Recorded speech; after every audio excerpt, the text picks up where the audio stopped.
வாக்குப்பதிவு அதிகரிச்சுன்னா அதுக்கு காரணம் எஸ்ஐஆர் தான்.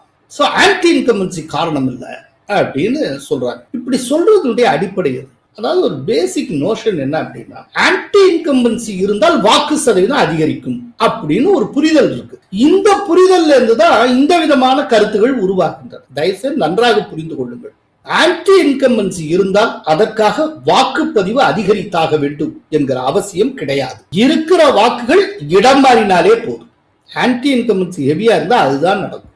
வாக்கு சதவீதம் அதிகரிச்சே ஆகணுன்ற எந்த அவசியம் கிடையாது. ஒரு சின்ன உதாரணம் சொல்றேன். இப்போ மொத்த வாக்காளர்கள் எண்ணிக்கை 100 பேர்னு வச்சுப்போம். முந்தைய தேர்தலில் டிஎம்கே ஒரு 50 வாக்குகளையும், ஏடிஎம்கே 40 வாக்குகளையும், அதர்ஸ் 10 வாக்குகளையும் பெற்றிருக்கிறது அப்படின்னு வச்சுக்கலாம். இப்போ இந்த தேர்தலில் அதே 100 வாக்காளர்கள் வாக்களிக்கிறாங்க.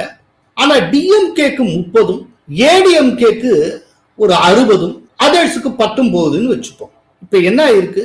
விழுந்தது அதே 100 வாக்குகள் தான், ஆனால் வாக்குகள் இடம் மாறி இருக்கின்றன. போன தடவை 50 வாக்குகளை பெற்ற டிஎம்கே இந்த தடவை 30 வாக்குகளை பெற்றிருக்கிறது. போன தடவை ஒரு 40 வாக்குகளை பெற்றிருந்த ஏடிஎம்கே இந்த முறை 60 வாக்குகளை பெற்றிருக்கிறது. வாக்கு எங்காவது அதிகரிச்சுதான்? இந்த 100 வாக்குக்கு மேல 150, 170 ஏதாவது போச்சு. இந்த 100க்குள்ளேயே ஆன்டி இன்கம்பன்சி என்பது தன்னை தயார்படுத்தி கொண்டு விடும். ஒரு உதாரணம் கூட சொல்றேன். இப்ப 2016 என்ன வாக்குப்பதிவு நடந்ததோ அதை கட்டில 2021 வாக்குப்பதிவு குறைவா இருந்தது. ஆனால் ஆட்சி மாறியது, டிஎம்கே ஆட்சிக்கு வந்தது. அப்படின்னா இப்ப வாக்குகள் குறைந்திருக்கு அப்படிங்கிற காரணத்துல ஆன்டி இன்கம்பன்சி இல்லைன்னு அர்த்தமா? இப்ப வாக்குகள் கூடினாத்தான் அப்படின்னா ஆன்டி இன்கம்பன்சி இருக்குன்னு அர்த்தமா? இதெல்லாம் என்னது?